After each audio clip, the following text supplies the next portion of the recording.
All right, we are on there. I got to go on in Stoop, got to go on my page, and we on YouTube. So y'all check us out wherever you're at there. Let me get my thing up here. Got to record the audio, man. Dang, you share it.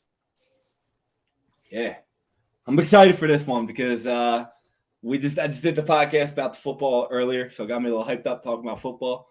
I was just watching the competition, got me more hyped up for football. But it also got me sad, man. I'm sad that football is almost over. Man. It's over next week. Yeah, I'm not really a fan of watching any other sports right now. Basketball, I don't know. I can't really get into basketball right now. I gotta wait.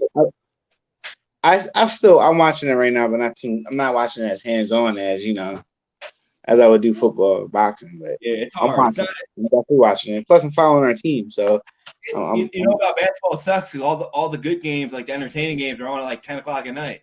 All them West Coast games, man. Dude, I can't stay up anymore. I'm too fucking old now. I need to fuck out too. I watched like the first quarter, first commercial out. They got the Suns on. I would like to watch the Suns. I just can't.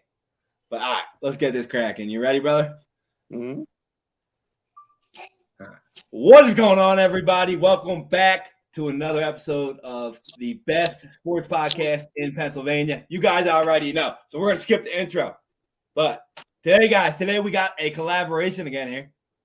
Not a collaboration. I'm just saying that because for those of you that have been watching on YouTube, you've only been seeing one of us or you've been seeing debates. So today we got my man Stoop in the building with me again because it's Thursday. So, Stoop, I just want to say, what's up, man? How the hell are you doing this week? I'm good, man. I'm good. Sitting back here, reminiscing on the season or whatever. It's just definitely great to do. But like you said, it's very sad. It's coming to an end for us as for football season. So anytime we gotta do an award show, I know. Because you know what it reminds me of? You remember when we put out our first fantasy football rankings for Stoop? Yeah.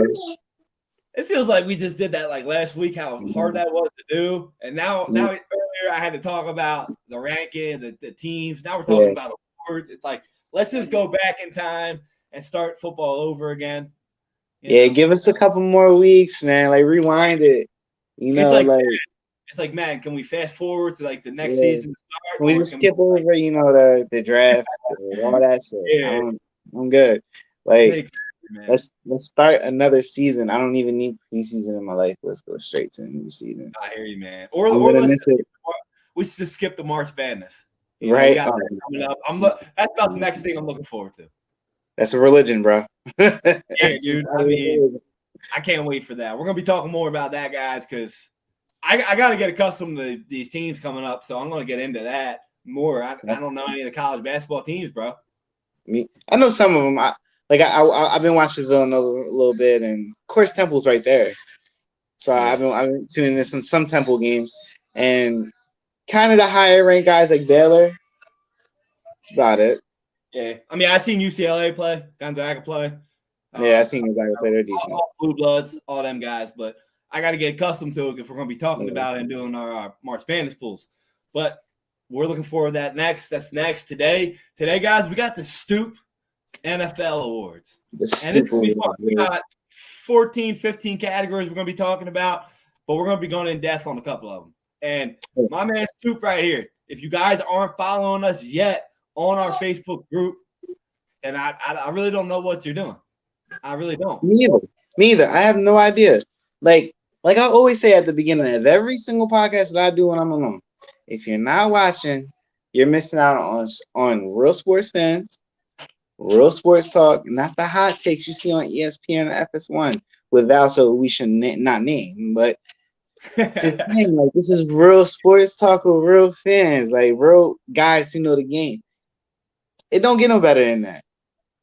It don't. Yeah, dude. I mean, I'm in a couple other groups. I just check to see what these people post. And man, like you said, I feel like I'm in an episode of Stephen A. Smith on here. Some shit, bro.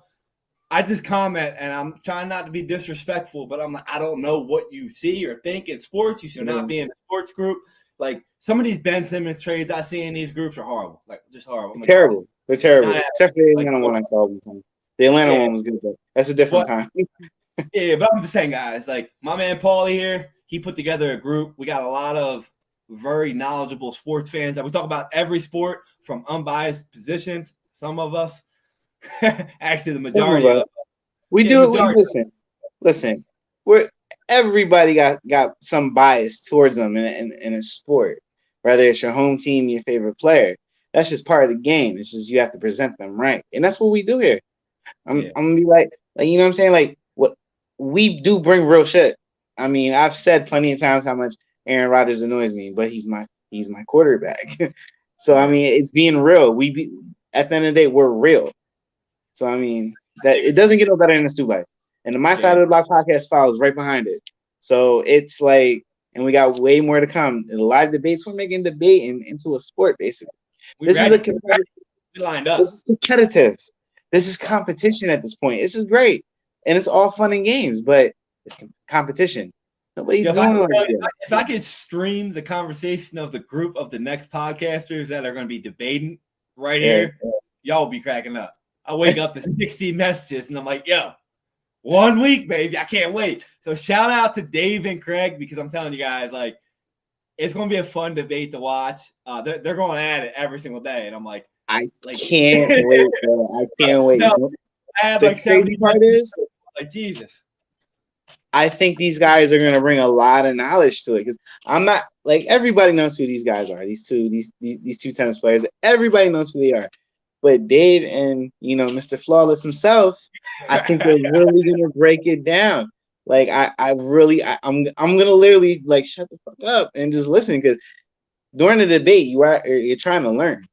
So I can't wait, man. I'm really excited. Yeah, that's what's cool about it too, because like I was actually looking up some information about these guys, and it just I'm not for one, I'm never going to be a huge tennis player or Mm-mm.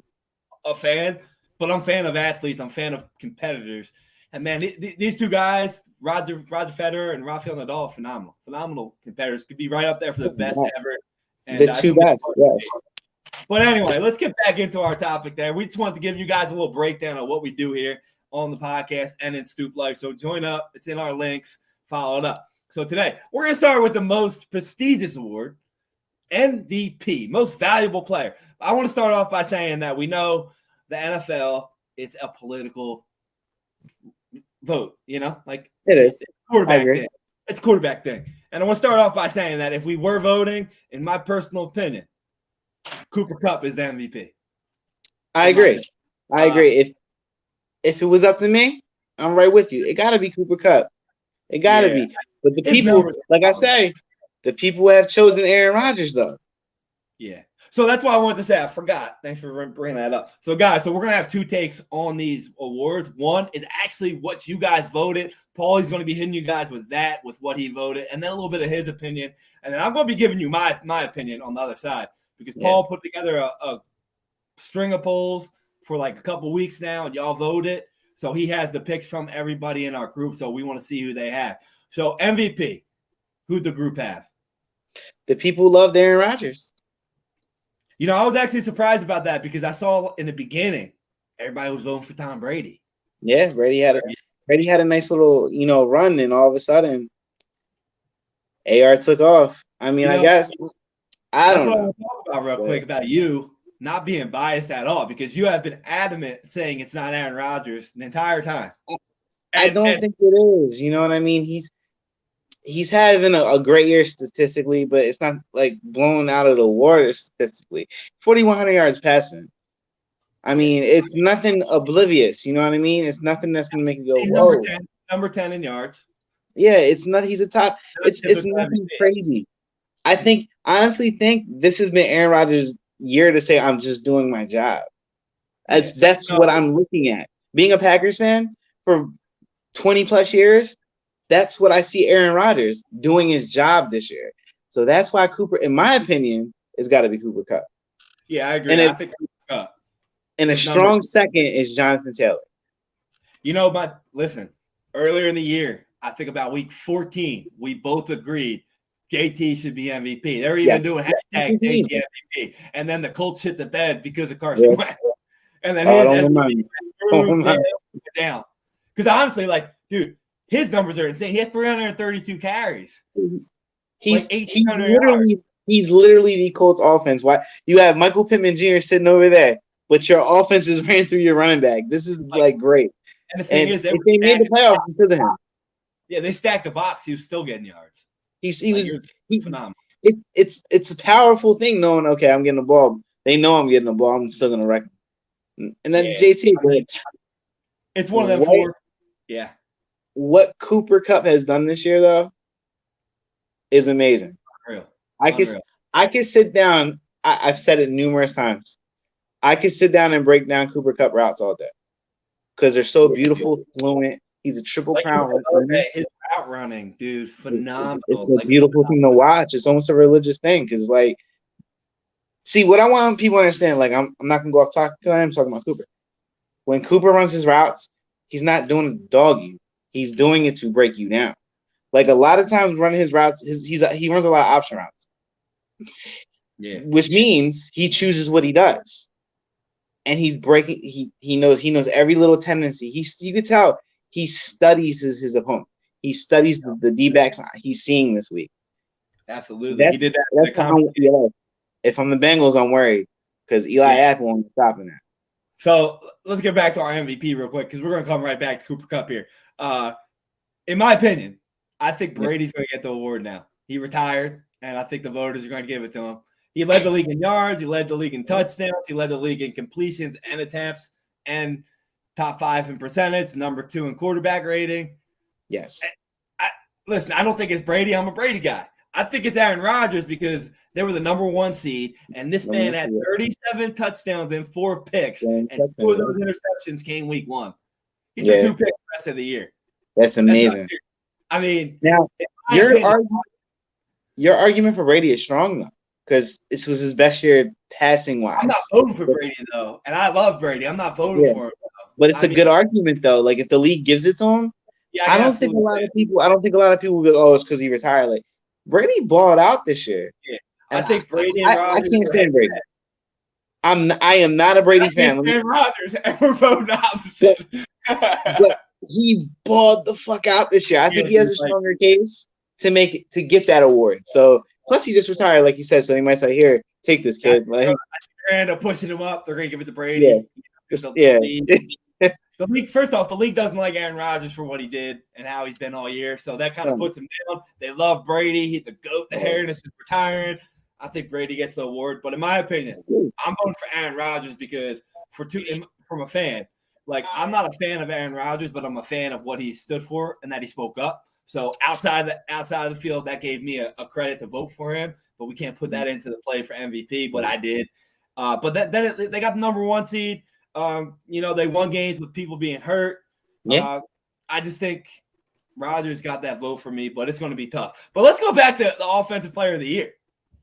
So we got 2 guys we already talked about. But how about the third guy? How about the third guy we're talking about? We already know who that is. My man Debo. Listen. First of all, let's lay the rest real quick with Debo. He's not a wide receiver. He's not a running back. He's an athlete. There's nothing on that field he can't do. I might talk about Cooper Kupp, but in my opinion, Debo's a little bit more dangerous because he can get out there and he can make other things happen. Cooper's gonna beat the shit out of you in his routes. He's gonna, make great catches on you. Debo, on the other hand, bro, you get him the ball in space, they don't give a fuck how they do it. He's gonna do something with it. Yeah, dude. I mean, phenomenal. He's guy to watch him. He had 77 catches, 1,405 yards, 59 rushes, 365 yards, 8 total touchdowns. If he would have had more touchdowns, he would have won Offensive Player of the Year. Oh my God, yeah. I literally low-key think next year he could possibly have 1,000 season. The way they're using him. Running quarterback. Imagine them placing in Trey Lance that he actually pans out to be good. His numbers will be even better. That could be nasty. That could be nasty. He's nasty. But for me, Offensive Player of the Year is Cooper Kupp. The guy had 145 receptions, 1,947 yards, and 16 touchdowns. Led the league in all of them. Triple crown, baby. Triple crown like Jerry Rice. Yeah. Oh, but then on top of that, we got JT. JT's right there. 332 carries, 1,811 yards, 18 touchdowns. So, I mean, you got an argument for any 3 of them, but I mean, I don't how you don't vote for Cooper Kupp. The people said it. It's Cooper Kupp. I'm not disagreeing with him. Now I'm not disagreeing with him because if the Colts would have actually moved on and progressed to the playoffs, it's JT. Yeah, I agree.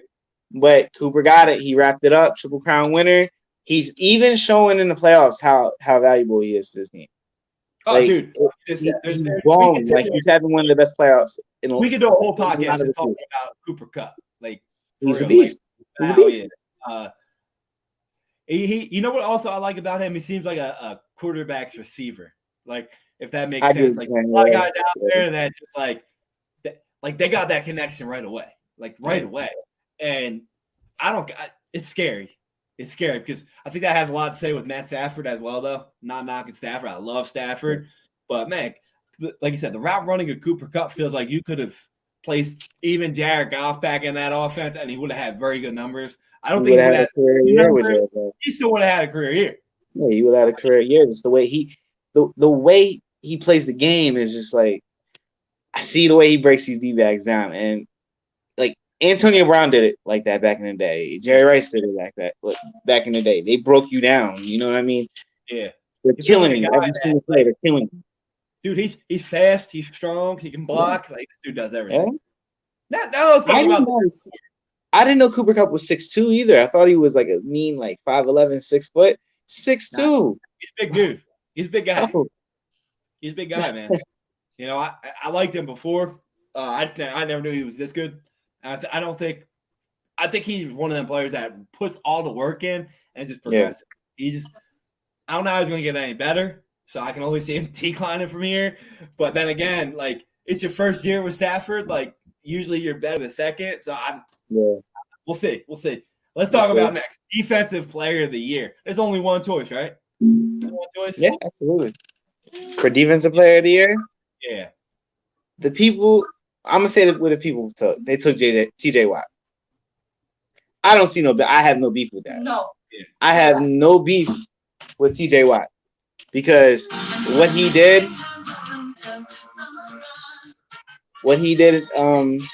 to like come back, get those 21.5 sacks. Dude. It was beautiful. First off, he had 22.5 sacks. My bad. I apologize. Second off, he should have had 23.5. They fucked him. But another thing he had 22.5 sacks with 21 tackles for a loss. I mean, listen, he was a beast. I don't think there's any other choice for Defensive Player of the Year, especially after he ended up getting that sack number right there. Mm-hmm. I mean, there's no other choice. Like, he's phenomenal. I do have a question I want to ask you here while we're talking about it. Who do you think is better at this stage of their career?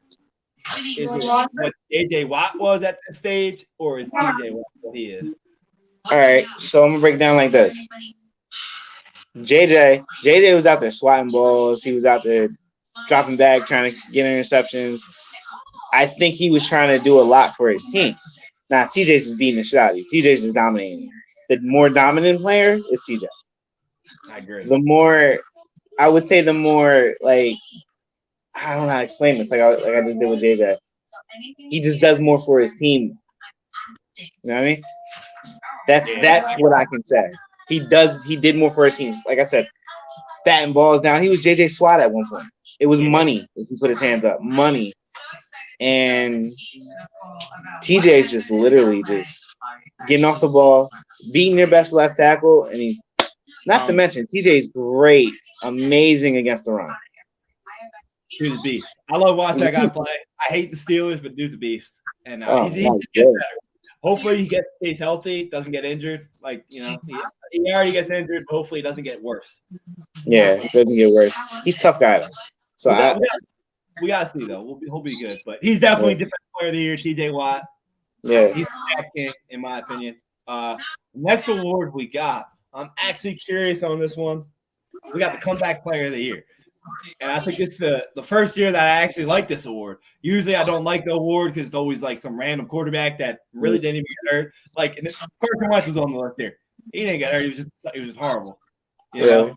We never putting our votes out there in the beginning of the year, and we talked about how Carson Wentz was on it, and we laughed. We laughed at it. He almost won. He was right up there. He's like top 5 though for the award. But who do the people got for this award, man? The people chose Joe Burrow. I don't. Who's now playing in the Super Bowl?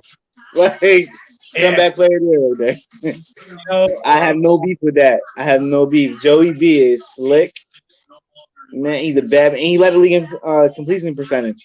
You know what Takes care of that ball. Which is more impressive the more you get to watch him.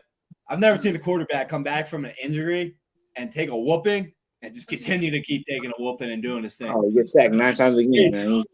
It's crazy though, because like you usually see these quarterbacks when they come back from an injury, they fall on the ground quicker. Yeah, they do things they're not accustomed with. Not Joe Burrow, man. Joe Burrow he's just straight to it. He's just right to it, and I like that. However, I didn't take him. Oh, who you got? Burrow. Listen, I took Nick Bosa because no beef there. No beef. I have 2 reasons why. I like to try and make these as unquarterback as we can. I have no problem with Joe Burrow winning. I have no problem with Dak Prescott winning, to be honest.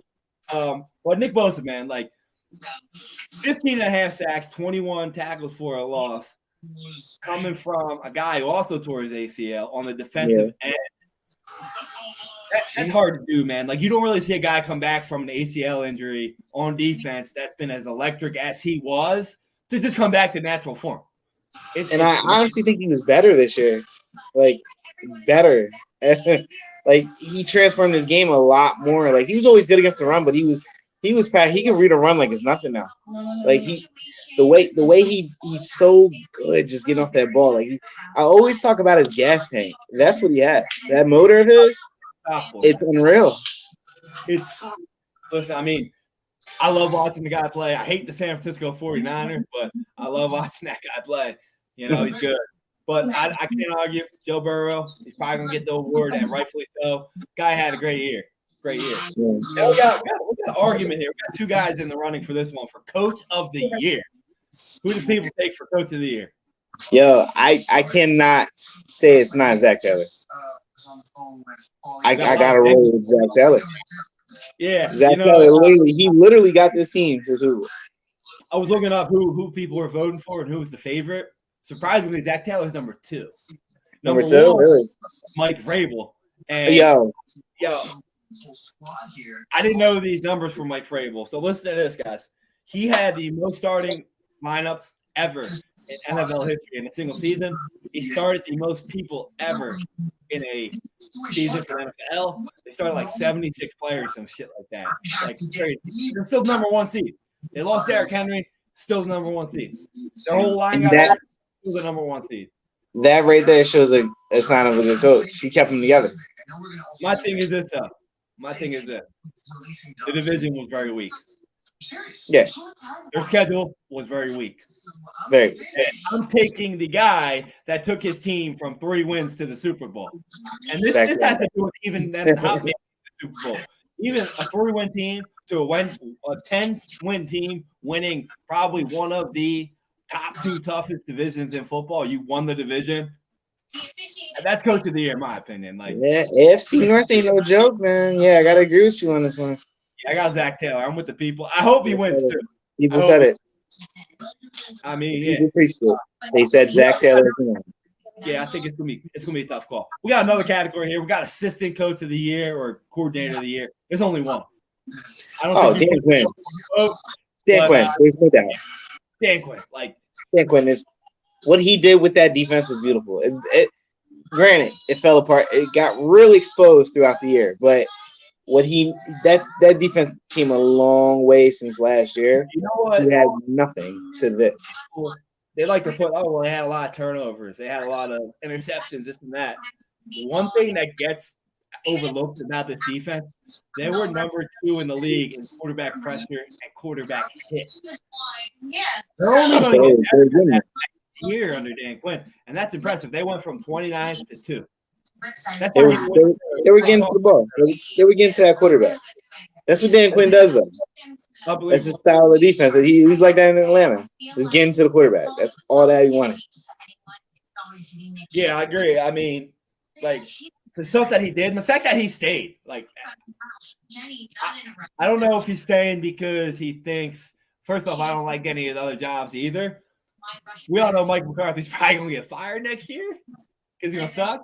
But does he think he's going to get the job over Sean Payton? If Sean Payton comes back, maybe that's why he's staying. I don't think Sean Payton's going to come back. I don't know. They joked about it. I think he's burnt out. He looks burnt out. Yeah, but did you see the new Netflix movie where they were joking about it? A home team? You talking about a home team? Yeah, I seen it. It was a little kooky, but there's a lot of little cuts in it for his actual real life in the movie, though, for Sean Payton. Yeah. But listen, if I'm Dan Quinn, I know what he's done. A couple more mistakes by McCarthy, you take over. Hey, not a bad coach. He's a good coach. People forget Dan Quinn was a head coach in this league, so he can easily step in and take over. Yeah, Mike McCarthy, I told Cowboy fans this. I told him he's gonna do what he does in the playoffs and gets real conservative. Yeah. He gets really, really conservative, and he did. He got extremely conservative, and they lost. That's what happened. Typical Cowboys, typical McCarthy. Yeah, playing around. But anyway. We got offensive rookie of the year. We know what the people voted for this one. Is there anybody? I don't think there's anybody close to this man. The people agree with me. I'm sure you're gonna agree with me. Jamar Chase. It's not even close. Jamar Chase. Jamar Chase is just a different breeder. He's elite. He's elite. He's already in his prime, and he's getting better. Yeah. That's sick. I will say this about this award. Until the last 3 weeks of the season, it wasn't a toss-up, but it was a close call between Chase and Mac Jones. Yeah, he put up 200-some yards against the Chiefs. Oh my God! Yeah. Mac Jones. If he would have just kept it together towards the end, you're right. He could have easily took this award home. I think Mac Jones fell off a little bit because of Belichick. Believe it or not, I think Belichick put too much restraints on the guy. You know, like you haven't thrown it one time in a game. Like, yeah, against the Bills, all they did was run the ball. Yeah, they won. They run the ball. Yeah, but still, like that's mentally fucking your quarterback rookie. Yeah. I don't know if he took a factor on that, but the next game he threw like 4 picks. Yeah, fucked him up. I mean, he's a rookie coming from Saban. Probably not, but you never know. But Jamar Chase is a lock. We got a lot of Bengals going on here. It shows how good of a year they had. Turn that team around. Next, we got Defensive Rookie of the Year. Same thing. Only one. I think there's only one. Michael Parsons. And people agree with me. I agree with people, of course. Yeah. I'm sure you agree with us. Actually, I forgot before the Rookie of the Year conversation. I want to bring up Jamar Chase's numbers just so you guys get a reference. As a rookie, he had, believe it or not, this is not even close to number one for rookies, but I don't know how. He had a phenomenal year. He had 81 catches, 1,455 yards, and 13 touchdowns. You got to add that he broke Chad Johnson's single season record his rookie year. But the crazy thing is, he didn't break Justin Jefferson's record. Justin Jefferson's a beast. That's what Justin Jefferson he was waiting for Randy Moss's record, and that's crazy. Yeah, I just wanted to point that out that we had 2 guys back to back from the wide receiver position that broke records that were phenomenal, that were clearly lifetime players, and it was great to see it. So, and quick fact about that, you know, Justin Jefferson didn't get that award last year. They gave it to the quarterback. Yep, which was stupid.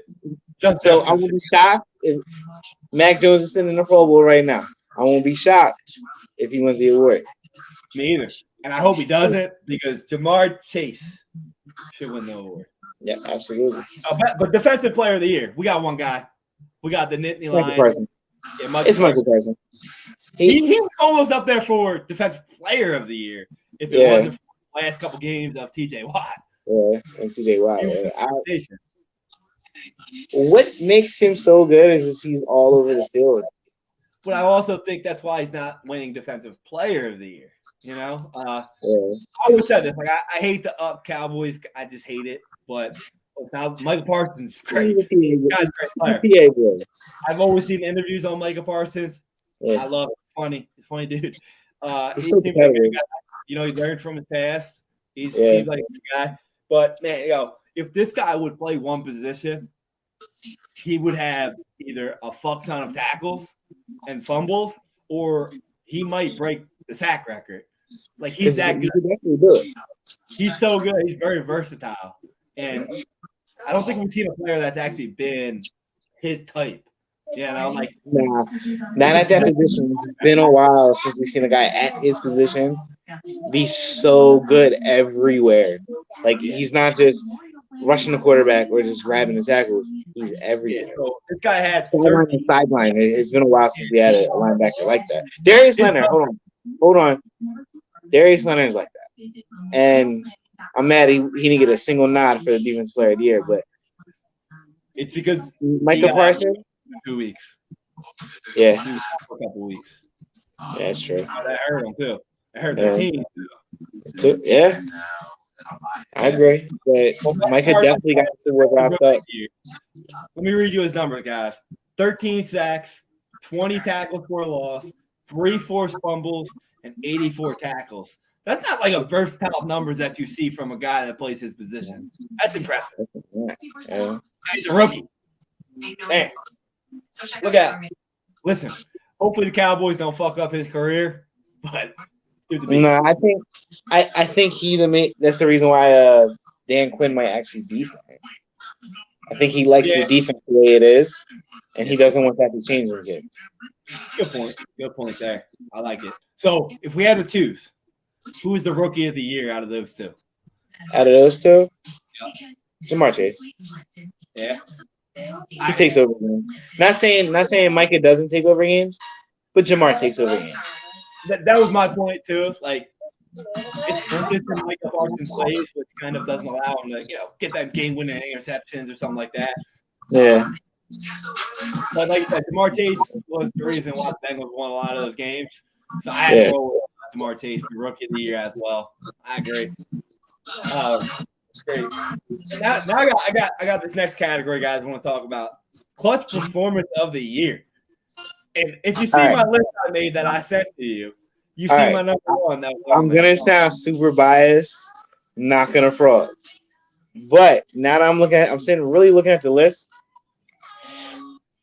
I still gotta roll with Russell Douglas, man. He's to come up with that wasn't his first one either. When he did that in the end zone against Kyler Murray and them, that man, bring him back. Yeah, right there. I mean, we need him. Listen, I don't hate the guy. I hate the Eagles for fucking that guy up. Like that guy's a baller. Like Green Bay learned how to put him out of position, and he made that interception in the end zone to end the game was phenomenal. Like that absolutely put a dagger in the Cardinals. Like they went downhill. Like Cardinals were like, nah, Green Bay's winning. And they won because he picked it off. Don't get me wrong. Kyler Murray didn't have a great game that day, but that doesn't matter. That was a great play. I also have another one I want to talk about, which I think should be talked about as clutch performance of the year, was the Baltimore Ravens against the Detroit Lions. We all remember this game where they came down the field in like 20 seconds, and Justin Tucker hit, a 67-yard field goal? Set the record. I mean, you don't get more clutch than that, bro. Like, I want to know right now, if he retires today, Justin Tucker, is he better than Vinatieri and better than, let's just say is he on that Vinatieri level yet? Just because he didn't get a ring, talent. This is like the Brady Rodgers conversation right here. The talent, is he the greatest kicker of all time? It's hard to put him there because he doesn't have the playoff act. That's true. It's a kicker, bro. Like, I mean, everybody remembers Vinatieri, Vanderjack, them guys. I think this guy's the best kicker ever. I don't think you can put like a kicker on their Super Bowls or he made a game-winning field goal in the playoffs. Like they didn't get a chance to get there, or they didn't get a chance to actually need him to do that. So like, I don't put that on him. I don't know if Vinny can actually get. I've never seen Vinatieri make a 60-yard field goal. I don't think anyone can come close to it. Like he's always been clutch. Like, okay, get me down the field. Pressure's not on me. I don't care. I'm gonna win you the game. Yeah, he's going. Yeah, I think he's the kicker right in history, in my opinion, right now. but we gotta wait for that Bengals rookie, baby. That guy is ice cold. That dude's That's a a bad beast. name, bro, man. That is definitely a bad name. Yo, he don't care, bro. He just comes in and like, all right, let's go. I hope he stays that way, McPherson. I hope he stays that way. Because he reminds me of Justin Tucker, man. Because Justin Tucker was the same way. He's the same way. So I got that. And I also want to mention one that I think this is actually my pick. This is my pick for clutch performance. San Francisco 49ers interception can make the playoffs.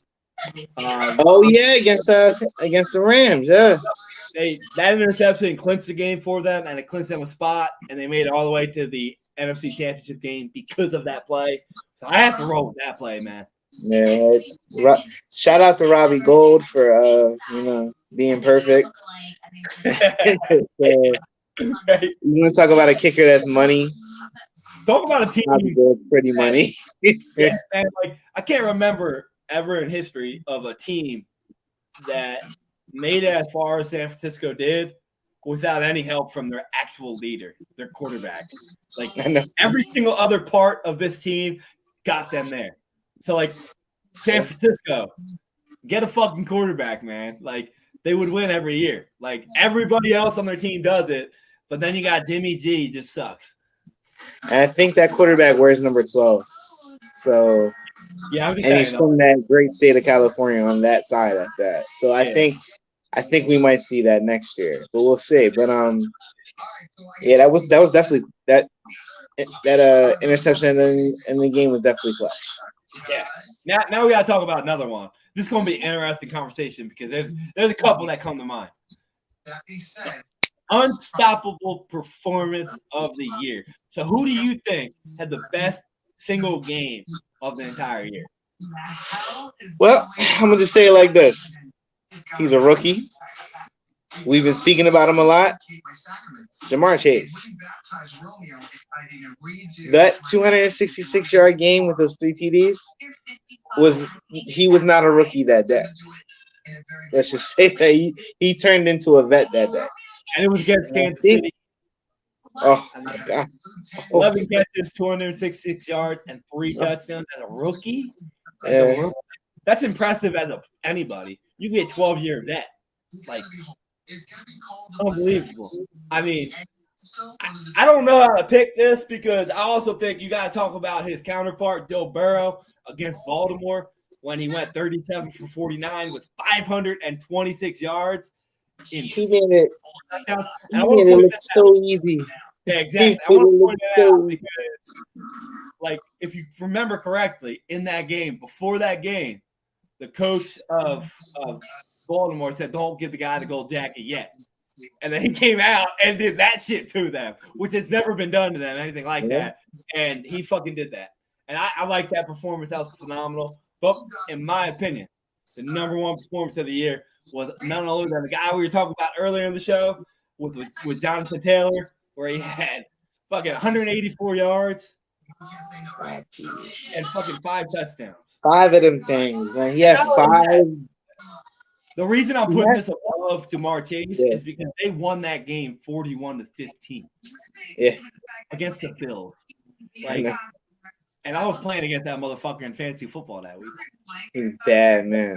Bad. In my opinion, like that's my play. JT, 5 touchdowns.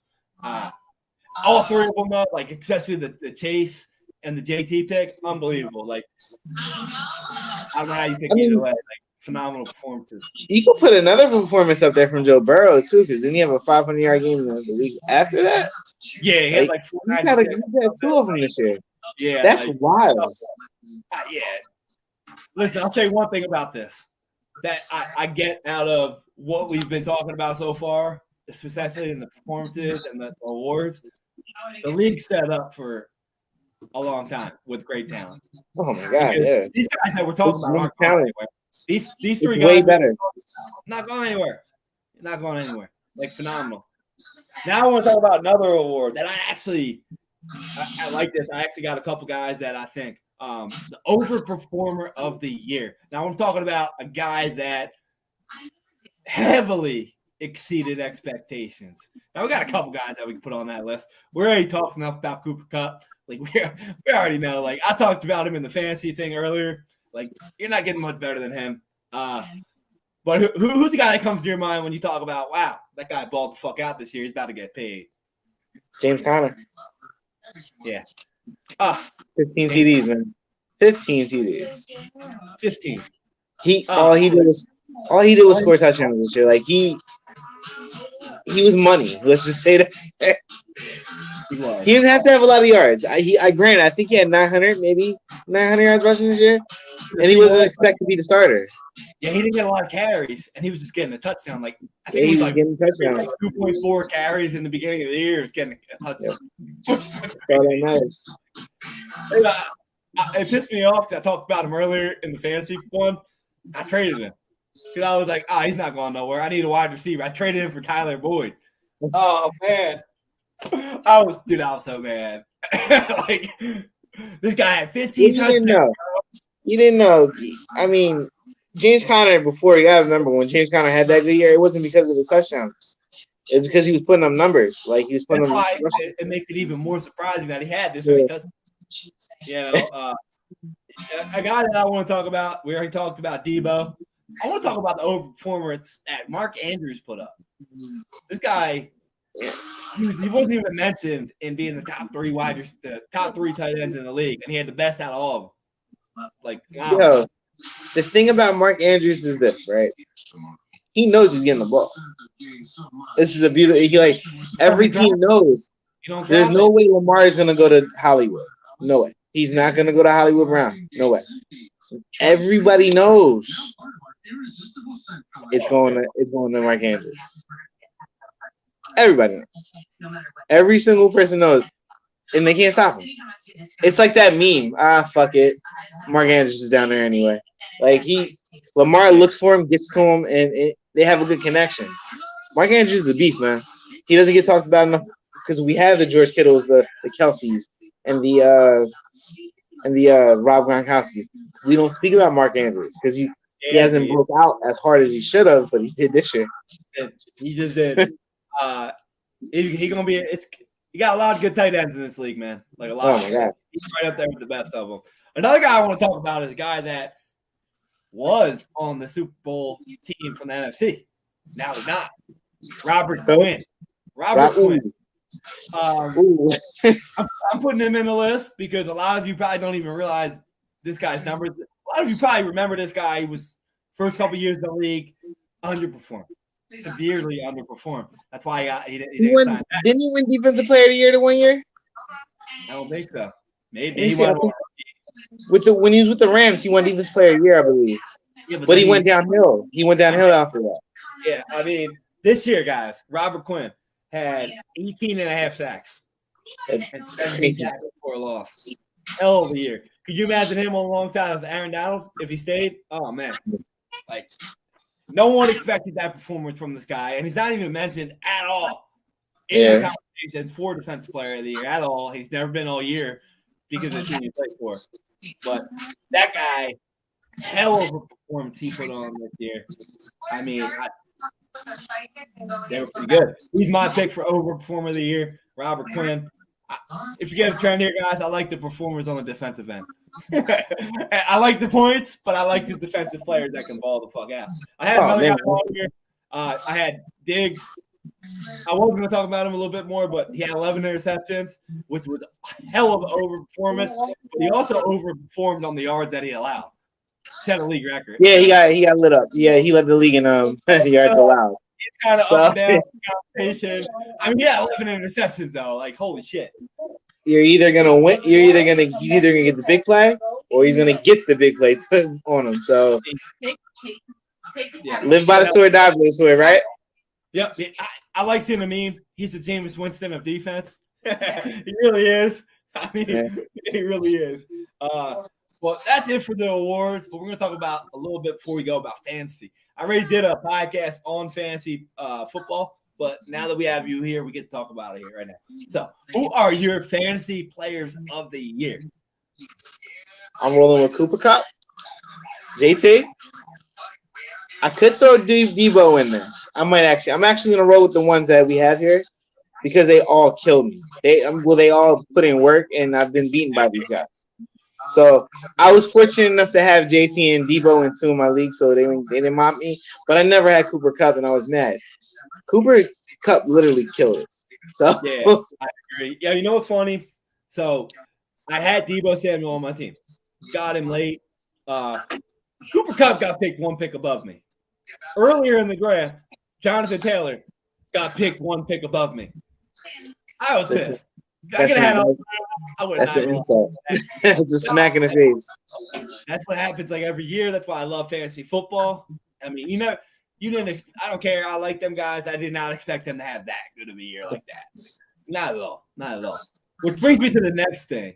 Not including the guys that we just listed above because they all qualify for this category.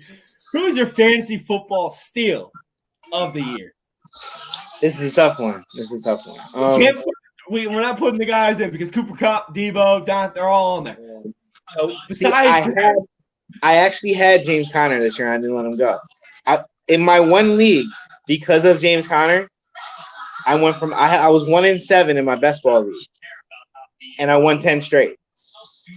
Now I was 0-7, sorry, and I won 10 straight. That's the steal, in my opinion, because in fantasy football, touchdowns matter, and he would score multiple. He had games where he's had a 100-yard game, he's had a 90+ yard game. He catches the ball. He's good, but having all those touchdowns definitely. I got him every way.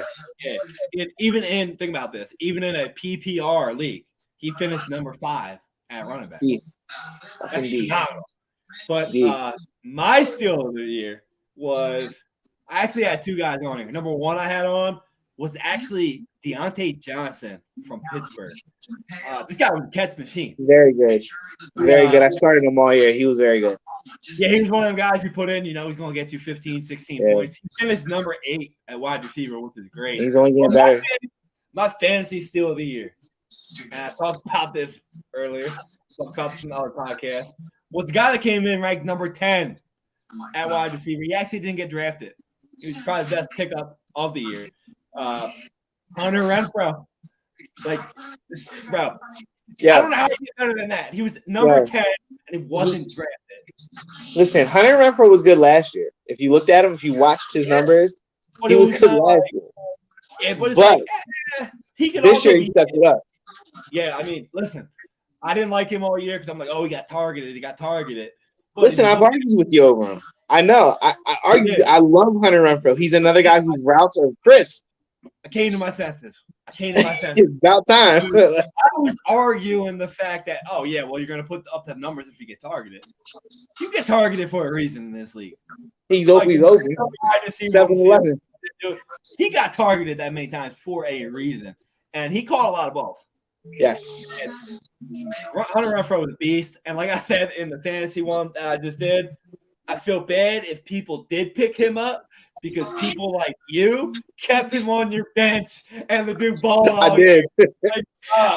I'm sorry though, but if you started him, I'm pretty sure in our league I had him riding on the bench. Well, I had a bunch of dogs at receiver, so it was kind of hard. But Hunter Renfrow's that one player, and it definitely is a steal. I don't know what his contract situation is in Las Vegas. I think he's still signed by there, but if he's not, he's going to get looked at by a lot of teams. Like, he's good. He's a good player. I like him a lot. And I also liked him earlier. He did the skills challenge. He was awful at it. He was playing quarterback, but he interviewed him. Seems like funny ass dude. I like him. He's a good bet. He reminds me of he was good in Clemson. I remember him at Clemson being really, really legit. But he wasn't a fast guy. So I knew it. I knew he wasn't being no lips. He's one of them guys that he's like a Cooper Kupp. His route running phenomenal, and he has great hands. I'm glad. He's number 10. He shoots his routes and his speed. Yeah. Which brings me to my last category we got of the night: fantasy football bust of the year. I'm gonna go off the bat. I want to go off the bat. And I'm gonna snap about this motherfucker too. Mike Davis's fat ass. Just retire. Yeah. Fucking retire. I'm done with you. Yeah. How are you the primary back, right? you know you're gonna primary back. You know, you get all the carries so you can get the rock. You let a fucking wide receiver. Let's get this. Let's break this real quick. Cordell Patterson's a wide receiver who can get the ball in space. He literally took spot.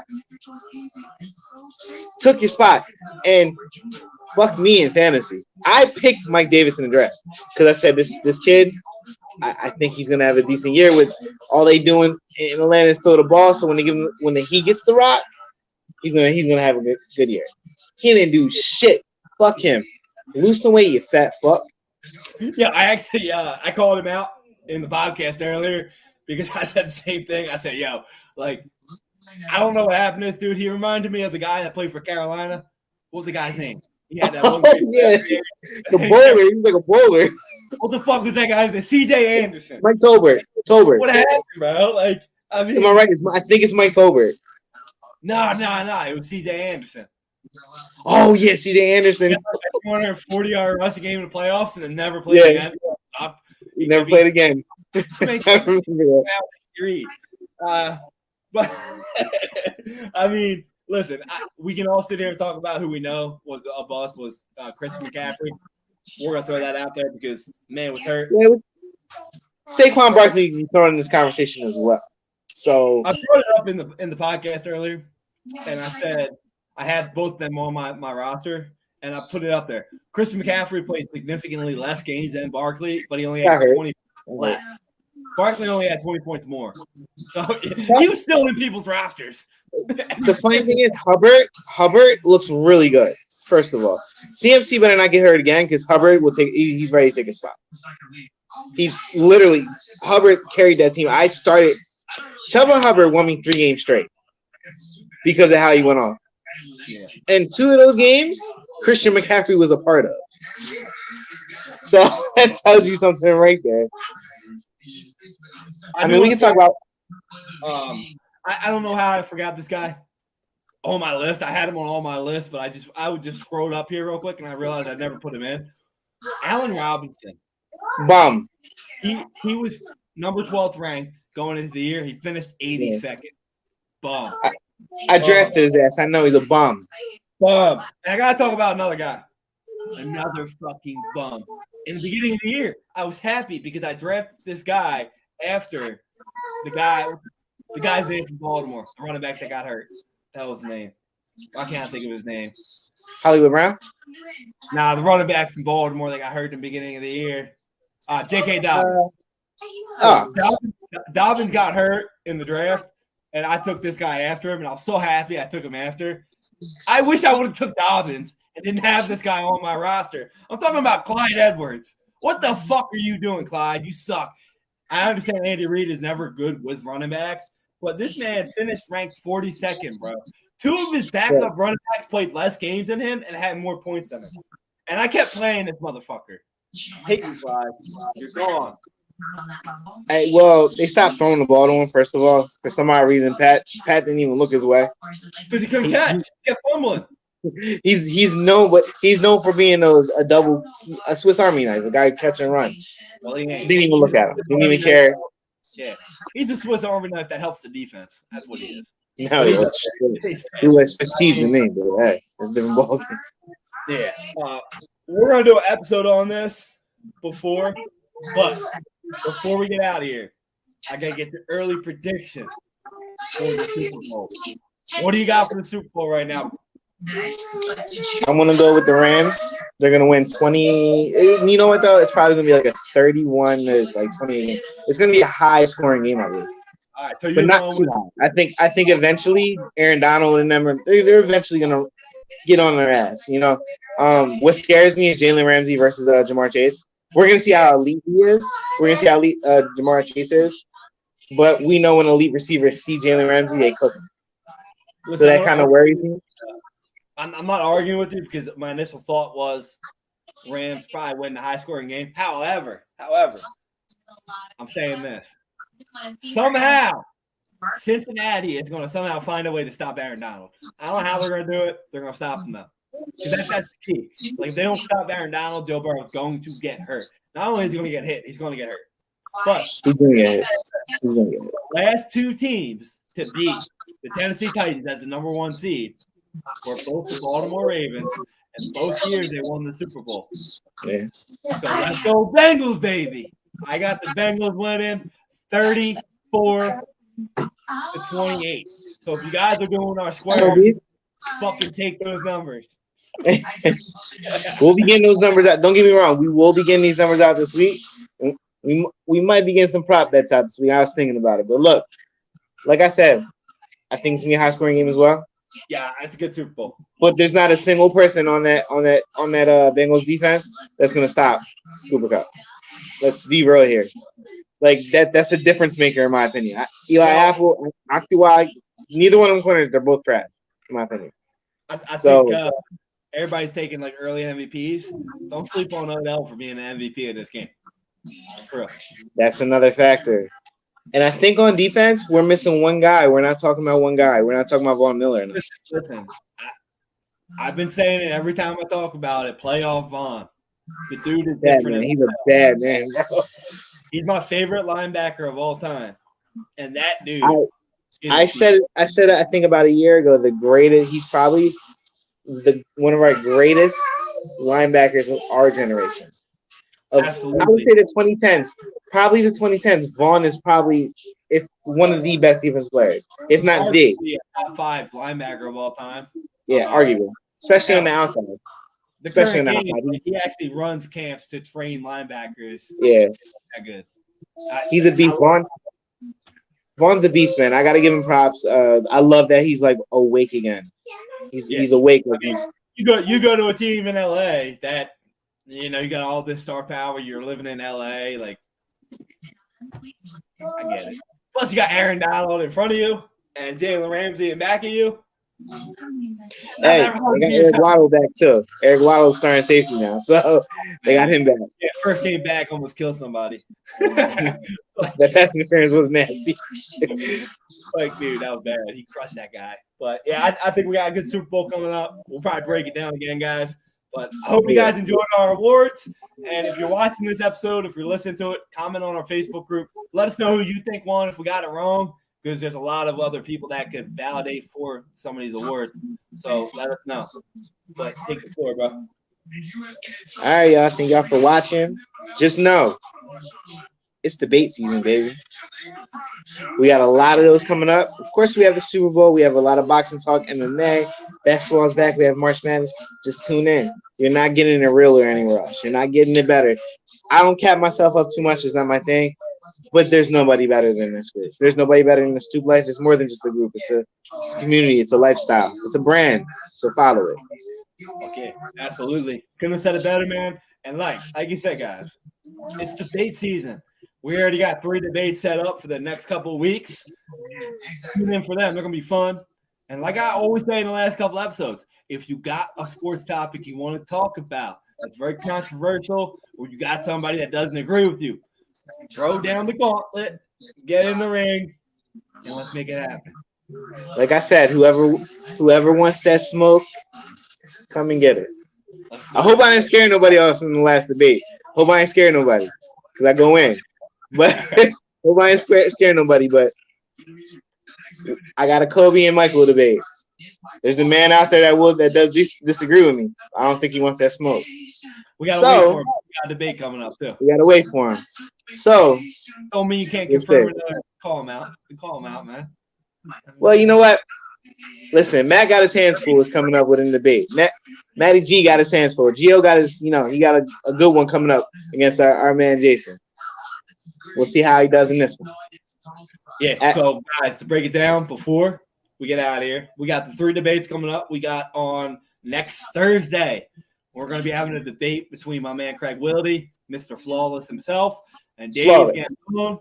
We got them coming up. We're going to be arguing about tennis. So I know you guys don't watch tennis. A lot of us don't. But we're all about all sports, and these guys are 2 of the best. We got Roger Federer versus Rafael Nadal. Tune in because there's going to be a lot of great information going in, and it's going to make you like sports and competition even more. This is why I'm glad this debate's happening, because I think both Dave and Craig are going to bring a lot of awareness to these guys. Like, yo, I didn't know these guys. Like, a lot of people are just casual fans. I'm like, yo, I didn't know these guys were that good. I think Craig and Dave are both. We've had Dave on here before. We know how he is. We know the aggressive, comedic, but very knowledgeable. So this is gonna be good. And we know Mr. Flawless himself, Craig. He's just gonna shoot at you. He's gonna just shoot shit at you all day. I'll So say this is this: gonna be good. I already went up against Craig, and Craig went up against me, and John Jones, Khabib, he didn't stand a chance. I'm not knocking you, bro. It's just I had all the facts, I had all the numbers. It was just you can't argue it. But it was fun. The point of that debate wasn't to see who won, whatever, who cares. It was to get you guys to realize that it's all fun and games. Now, this podcast that they're going to debate about is going to take it to a whole level because these guys have been blowing my phone up in a group text, and they got a week.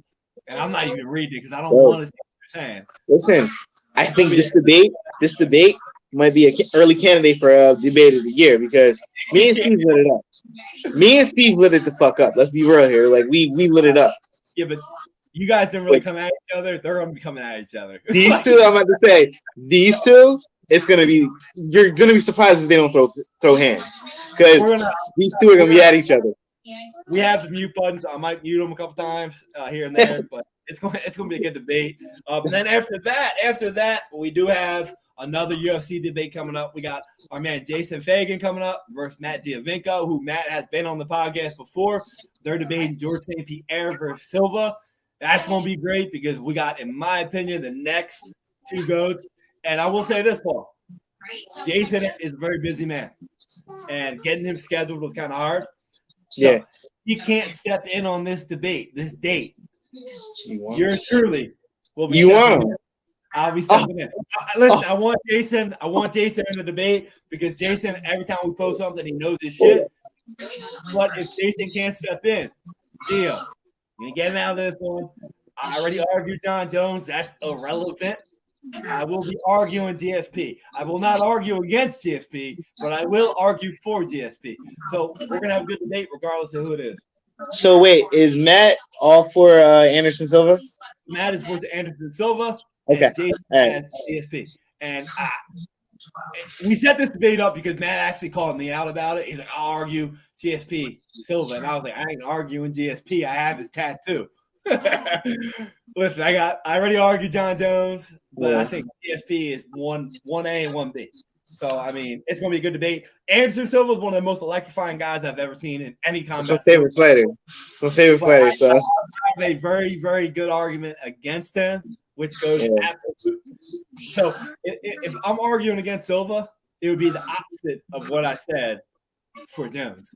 And we already know I already gave all the dominant information. So, like, Gio, if you want to argue about some of the stuff that's going to come up with Silva, just go listen to what I said. Because I said a lot of things that you can't debate about. And that's true. Because they're going to be saying a little different. Well, that'll be up. And then after that, the first Wednesday in March 2nd, yours truly will actually be on a scheduled debate against my man Carmen Pratt. Yo, Carmen. Listen. I couldn't get my message out fast enough after Kansas City choked in that game. I put that shit up right away. Listen, you definitely did call it out. You definitely threw that going out after that loss. After you got kicked out right away. I saw. I put right in our group, guys. I said, who the fuck was the one that said Andy Reid was the GOAT? Yeah. Where are you? I don't remember who it was. And listen, I like Andy Reid. I think Andy Reid is a phenomenal coach. He's a player's coach. But I'm going to step in the ring and argue against him. And now everybody always says, oh, who you taking, Bill Belichick? Listen, I want to make it a good conversation. I think Bill Belichick we're going to argue he cheated, this and that. I don't feel like talking about that anymore. It's just, I don't feel like talking about it. Same shit I just talked about with John Jones. Don't feel like talking about it. So me and Paulie, we were actually sitting there. We were talking about who we could get. And we came up with a good one. We got Andy versus Bill Parcells. Beautiful. It's a beautiful fight. I think this will be a beautiful debate because people they forget who Bill Parcells is sometimes and how much he's done for this game. Not to mention he does have the rings to show. Yeah. He built 2 different franchises. He did, man. His coaching tree is nasty. We whooped his ass in the Super Bowl though, but that's a different story.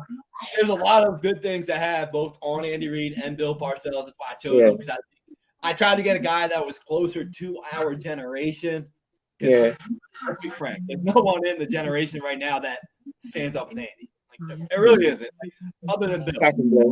So we had to take somebody that was close to it. We could have done Lombardi, Walsh, all these guys, but Marv Levy, my pick, I would have said Marv Levy because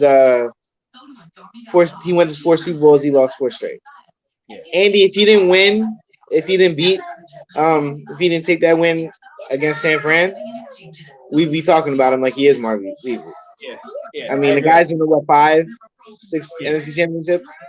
I mean, Bill Parcells and Andy Reid is about as close as you can get to kind of similarities in coaching. It's true. Some differences, obviously, we're going to bring them up. Not going to put my. It's true. That's why I'm agreeing with it because I love the fight.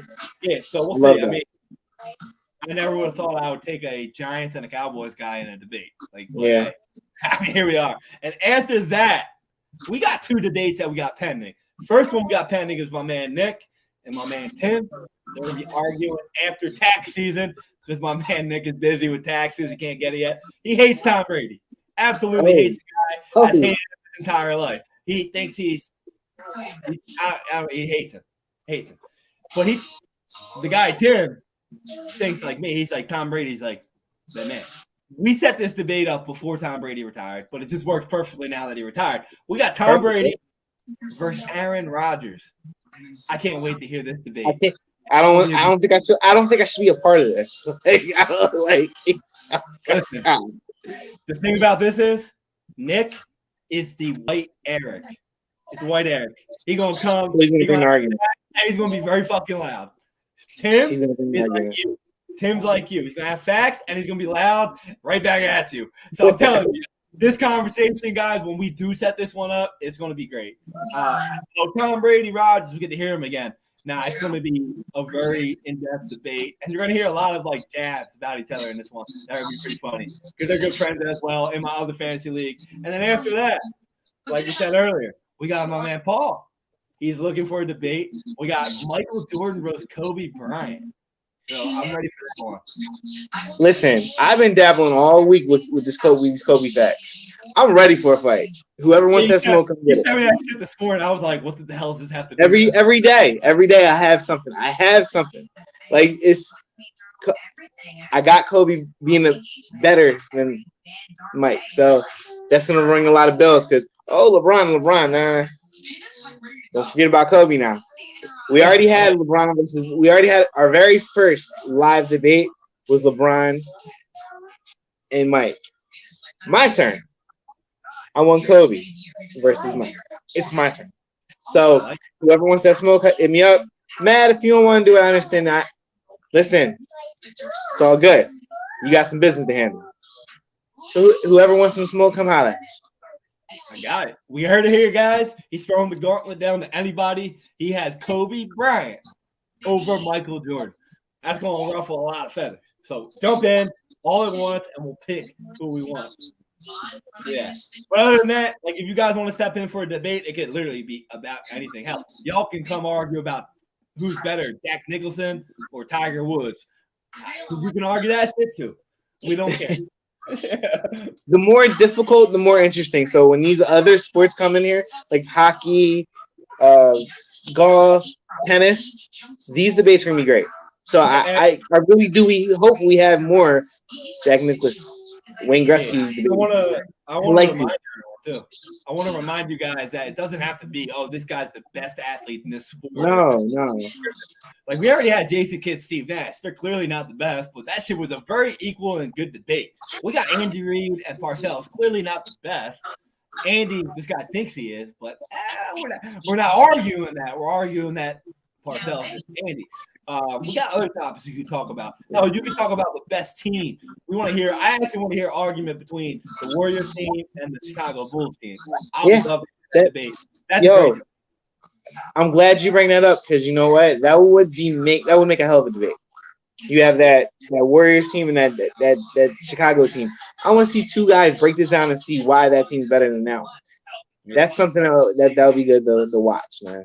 Absolutely. But we're going to call it a day, guys. We appreciate y'all listening to us. If you're listening to us on YouTube, please subscribe, please share. If you're listening to us on the audio, please share us, tag us, reach out to us. We'll get you on the podcast. So thanks again, guys. Before we finish it off, Let's get the hell out of here. All right, brothers. All right, man. Thanks, guys. Peace out. Peace.